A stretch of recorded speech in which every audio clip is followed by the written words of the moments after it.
कि वो तशरीफ लाए और तकरीर पेश करें। उनका अनवान है क्या आज हम आजाद हैं। इस अनवान पर असगरी अस्सलामु अलैकुम व रहमतुल्लाहि व बरकातुहू। अल्हम्दुलिल्लाह अल्हम्दुलिल्लाहि रब्बिल आलमीन वस्सलातु वस्सलाम अला रसूलिहिल करीम अम्मा बाद।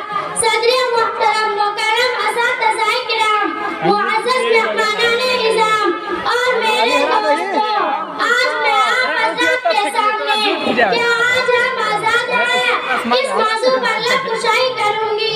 आप हज़रात गौर फरमाएंगे यौम आजादी का दिन है जिसे आमतौर से 15 अगस्त के नाम से जाना जाता है। इस दिन पूरे हिंदुस्तान में लोग आजादी की खुशियाँ मनाते चले आ रहे हैं और हर साल मनाते हैं। जैसा कि हिंदुस्तान के अवाम ने 1947 ईस्वी को मनाई थी, यह हमें मालूम है। यह खुशियाँ हम क्यों मनाते हैं? ये इसलिए मनाते हैं कि हमारे वतन अजीज और उसकी अवाम को इस दिन गुलामी की जंजीरों से निजात मिली और अंग्रेज उस वतन को छोड़कर भाग खड़े हुए।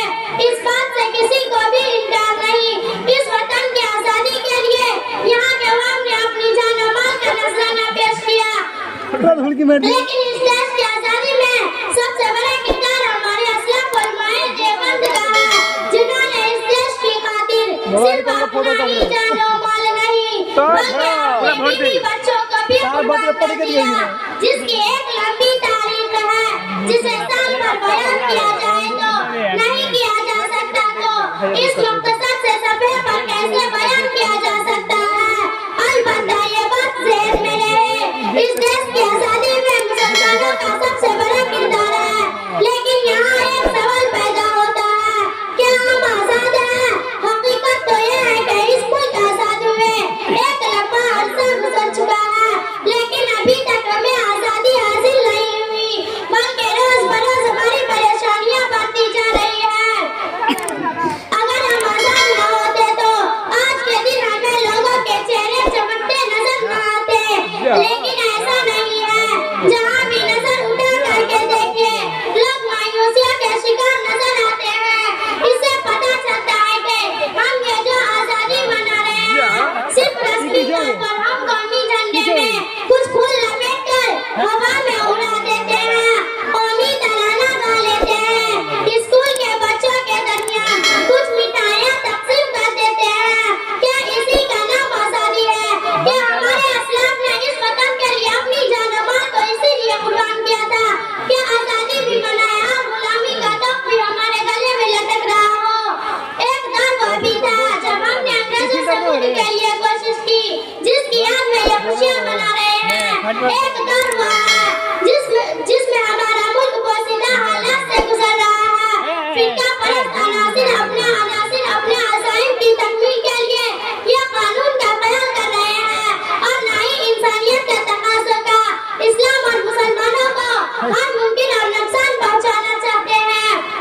बड़ी जोरदार पहुँचाना चाहते हैं। ये लोग तासुब परस्त मुल्क के गद्दार हैं, ये लुटेरे हैं। मदारिस इस्लामिया मसाजिद और मकातिब के खिलाफ मुनज़्ज़म तहरीक चलाए हुए हैं। आप जानते हैं कि जब से बीजेपी की हुकूमत बनी है, इसके बाद से मसाजिद और मकातिब और मुसलमानों के किरदार का मज़ाक किया जा रहा है और इस्लामी तशक्कुस को खत्म करने की मुहिम में जबरदस्त इजाफा हो चुका है। इन लुटेरों और दहशतगर्दों ने मुल्क को दोज़ख का गड्ढा बना दिया है। कभी ट्रेन में हादसा पेश आ रहे हैं, कभी मस्जिद में। ये कौन लोग हैं? ये मुल्क के गद्दार और बड़े हैं जो इस वतन अजीज को हिंदू राष्ट्र बनाना चाहते हैं।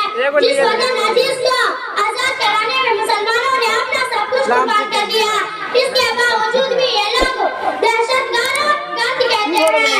इन्हें मालूम होना चाहिए कि अगर मुसलमानों की काविशें और कोशिशें न होती तो इनकलाब जिंदाबाद का नारा न लगता।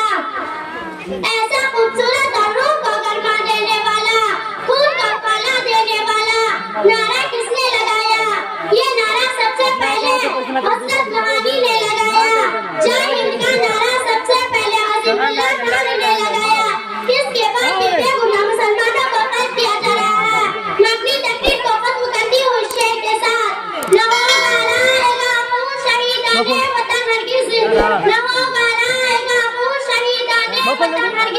यही सुर्खी बनेगी एक दिन उन्वाने